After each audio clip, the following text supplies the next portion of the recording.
Bonsoir à toutes et à tous. Bonsoir à tous ceux qui arrivent ici par hasard. Bonsoir à tous ceux qui arrivent ici parce qu'ils ont vu ma première vidéo de présentation du concept de la chaîne. Bonsoir à tous les anti-imposteurs. Et bonsoir aux imposteurs aussi, s'il y en a qui me regardent. Alors aujourd'hui, je m'excuse un petit peu de la qualité de la vidéo. Bon, pour ceux qui ont vu ma vidéo hier, j'expliquais que j'étais vraiment nulle en technologie. Bon, mais c'est avéré, je suis vraiment nulle.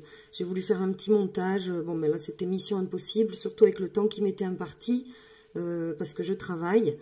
Donc voilà. Du coup, on va essayer de faire autrement. Mon travail aujourd'hui va peut-être...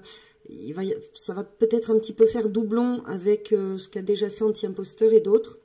Mais c'est pas grave, c'est un apport supplémentaire, c'est pour la bonne cause et voilà, ça ne fait qu'amener une vision supplémentaire à ce qui se passe. Donc aujourd'hui, je me suis intéressée au cas...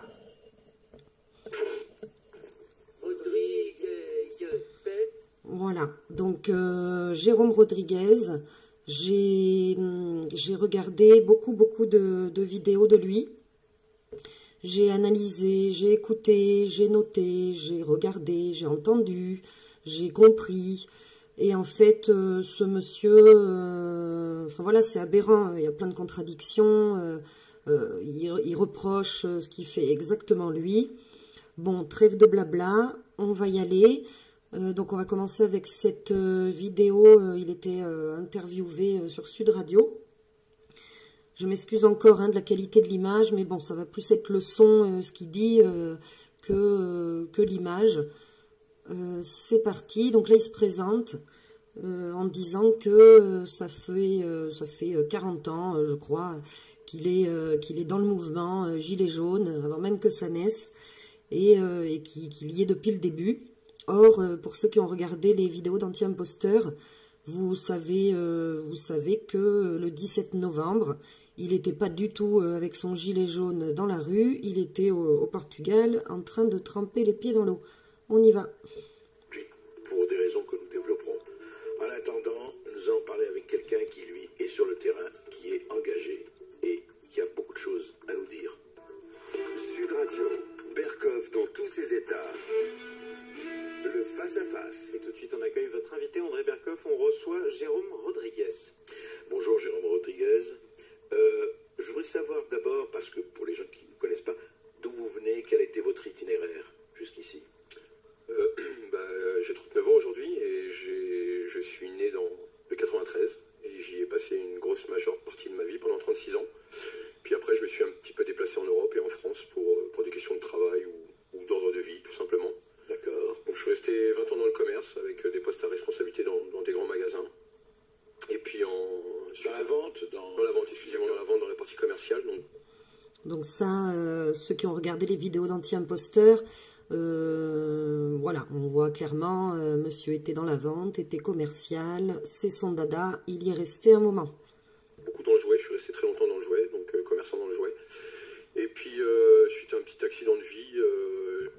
L'accident de vie, comme vous le savez aussi, c'est un licenciement pour faute grave.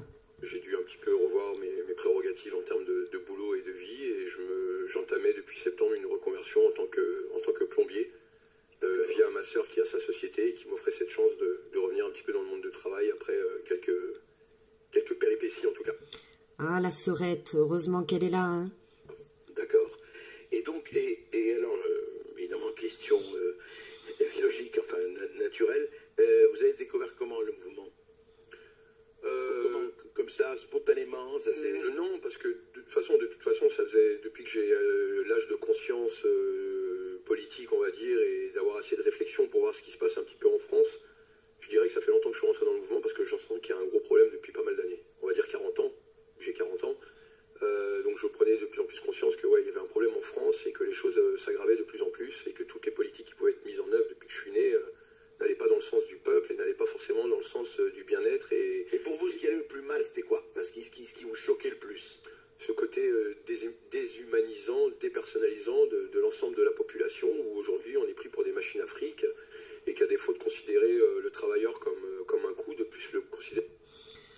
très intéressant ce qu'il dit. Bon, moi j'arrête là, hein, parce que là, le Jérôme Rodriguez, c'est dur. Hein, là, je le fais une dernière fois pour vous faire partager toute la compréhension que j'ai pu tirer de tout ça.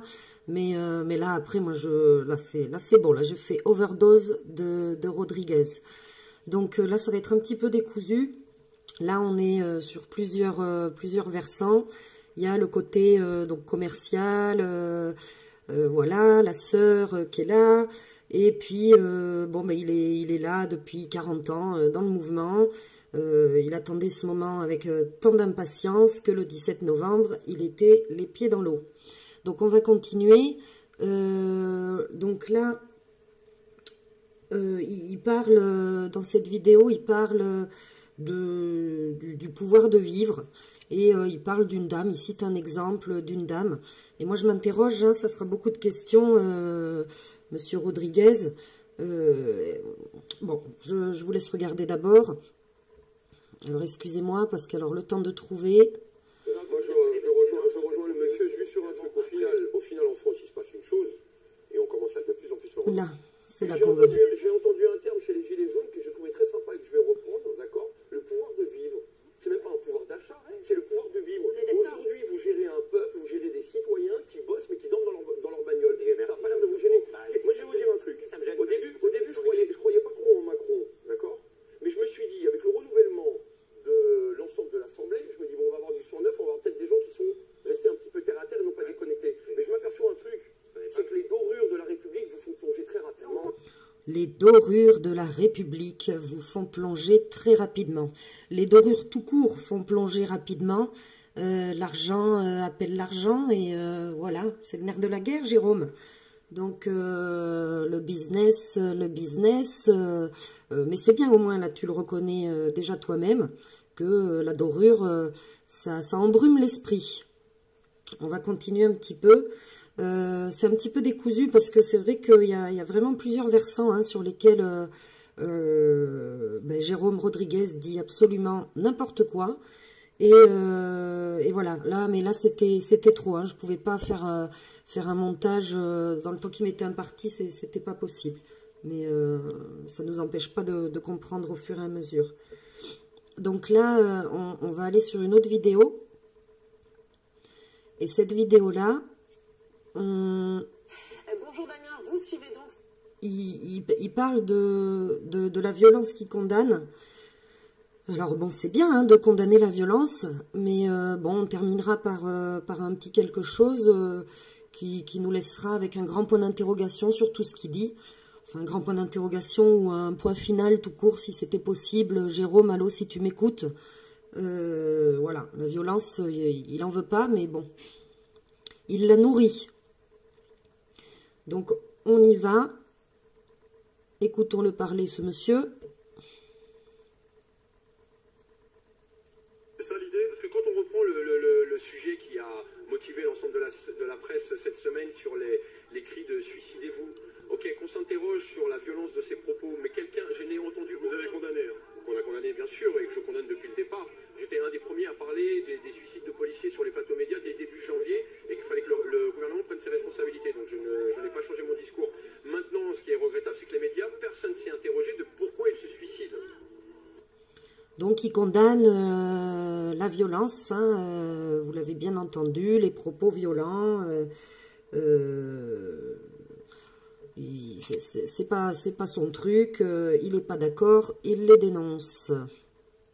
On continue. Repoussé, en tout cas pas retenu pour l'instant. Alors globalement, dans le fond et la forme, un discours d'autosatisfaction avec beaucoup de je.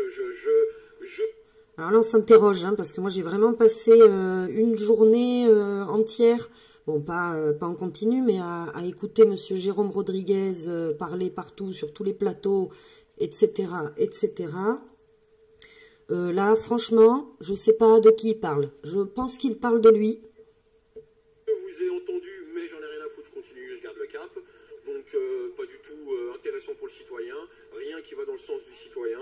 Et c'est bien regrettable parce qu'aujourd'hui, il y a un mouvement populaire et un mouvement social qui prétendent à des revendications citoyennes, qu'on ne soit pas écouté par notre président qui...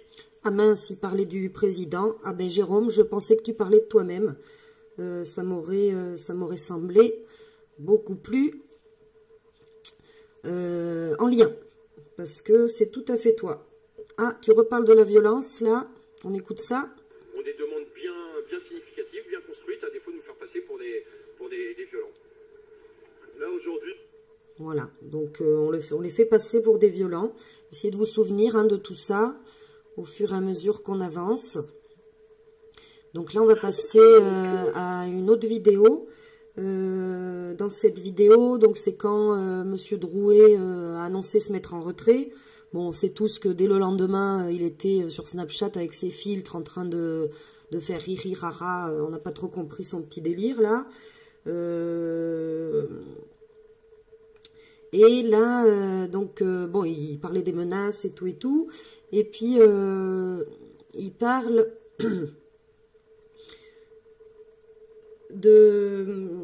mince, que les gilets jaunes, ils ne veulent pas entendre parler que c'est un groupe partisan, apolitique. Ils ne veulent pas parler de groupe, de groupement et quoi que ce soit.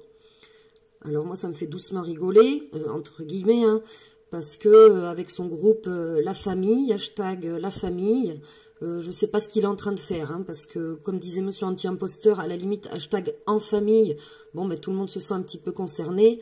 La Famille, bon, ils ont bien créé leur petit noyau. Il le dit d'ailleurs lui-même hein, dans certaines vidéos, mais bon, on va pas s'y attarder. Ceux qui ont envie de chercher, ils trouveront très très facilement. On y va. Le sens noble du terme politique qui reste important aujourd'hui. Les gilets jaunes et dans leur ensemble ne veulent pas entendre parler de partis, d'associations ou de groupements politiques parce que du fait d'un... Merci Jérôme, ça fait du bien de l'entendre. Effectivement, les gilets jaunes ne veulent pas entendre parler de groupes, de groupements, d'associations. Donc ton hashtag La Famille, si tu pouvais nous laisser tranquille avec tout ça, te le mettre... non, je vais rester poli, mais laisse-nous tranquille avec ça, quoi. Donc, on continue, on va passer à la prochaine vidéo. On repart donc sur ces histoires de violence qu'il dénonce. Il dénonce. On y va. Les simples manifestants, donc qu'ils soient un peu compétents et qu'ils fassent leur boulot pour extraire ces personnes-là de la manif, à défaut de faire passer l'ensemble des gilets jaunes pour des violents. Les seules violences... Ah, excusez-moi, j'ai coupé, ça avait l'air intéressant, on y va. ...viennent de la part du gouvernement en orchestrant la police. Les seules violences viennent de la part du gouvernement. Bon, on essaye de se souvenir de tout ça, on regardera à la fin ce qui se passe. On va continuer. Donc là, dans la prochaine vidéo, il est en train... Donc il est invité... Et là, donc, il va aborder le sujet de la liberté d'expression. Donc moi, ça m'a tout de suite renvoyé hein, à Anti-Imposteur et à tous les autres anti-imposteurs, et même les gens comme moi, hein, pour le coup, qui dénoncent des comportements inadmissibles et inappropriés dans un mouvement social légitime. Et voilà, il dénonce, mais par contre, lui a le droit de faire. Non, mais c'est complètement fou. Hein. Moi, je vous dis, là... J'ai vu tout ça, là, là c'est bon, là, overdose de Jérôme et de ses conneries, c'est juste plus possible. On y va. Qui est la France, où j'ai des valeurs républicaines inculquées à l'école, et je me souviens de mes cours d'éducation civique où on nous prenait la liberté, l'égalité, la fraternité. Aujourd'hui, quand on vient réclamer cette liberté et se permettre de donner de la voix sur des revendications ou des choses qui vont mal en France, à défaut de recevoir le respect et les réponses à nos questions, on reçoit des balles en pleine tête ou des grenades à la TNT au plein pied. Voilà, donc il dénonce que dès qu'on veut essayer de dire la vérité et des choses qui peuvent déranger, hein, du coup, là il dit on se ramasse des LBD et tout ça. C'est une forme de censure hein, et de dictature. Mais Jérôme, c'est pas ce que tu fais, toi, à censurer tous les gens qui essayent de révéler un petit peu vos petites affaires, vos petites magouilles, votre groupuscule hein, qui s'est mis en place, là, insidieusement, dans ce mouvement, qui est dégueulasse. Hein. C'est exactement la même chose qu'il fait. C'est aberrant. Donc, on continue sur cette vidéo. Alors là... il va reparler encore de qu'il n'adhère pas à la violence, il condamne tout ça.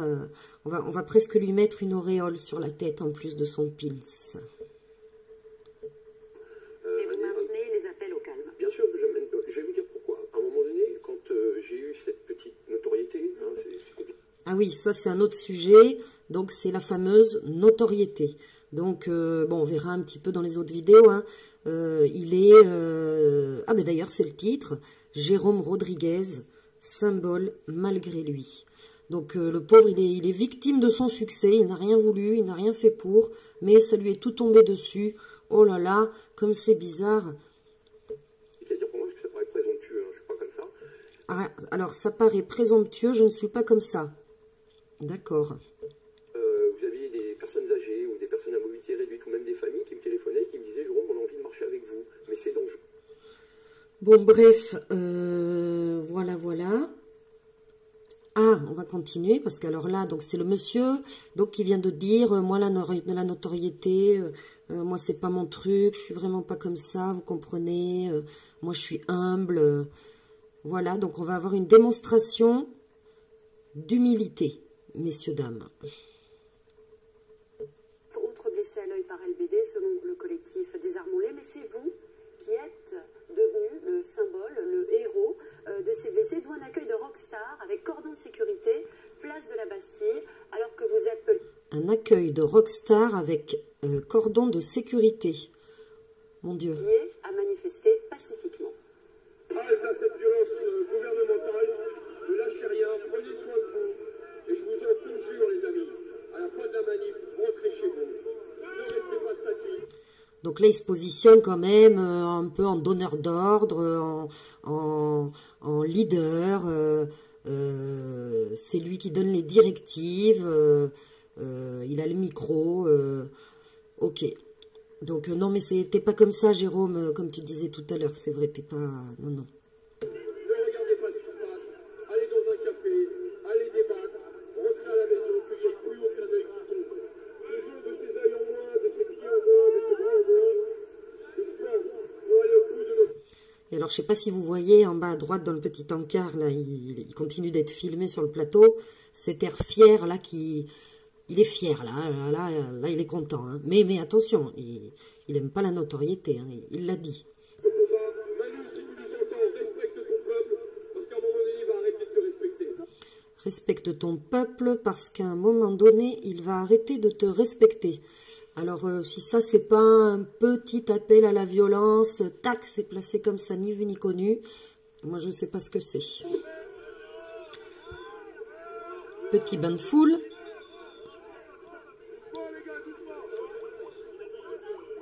Les selfies.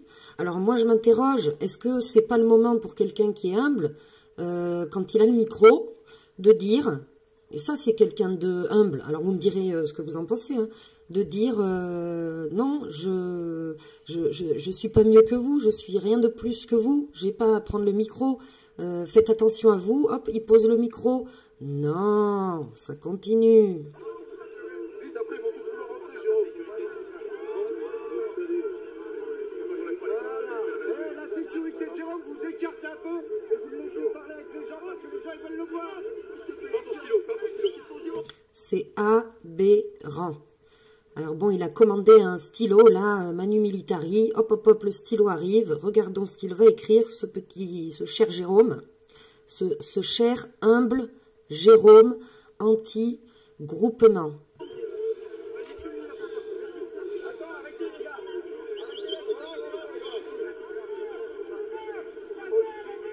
Hashtag la famille. Oh bah tiens.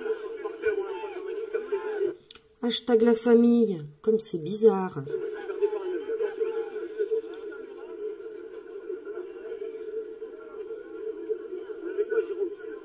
Encore un petit hashtag. N'importe quoi.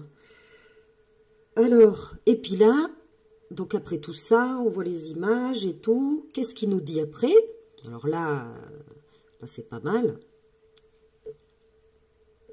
ça m'a fait un bien immense, c'est sûr. Et oui, c'est ça que les autres n'ont pas. Donc c'est pour ça que je n'ai pas à être un symbole. D'accord ? Vous ne voulez pas Je ne suis éclipser pas. Je veux, les autres blessés. à la rigueur, être peut-être un fer de lance pour. Je ne suis pas et je ne veux pas être un symbole. Ok. Pour essayer de faire en sorte que tout ça s'arrête, qu'on n'ait plus à se faire éclater la tronche par un LBD. Oui. T'es pas crédible, hein, Jérôme.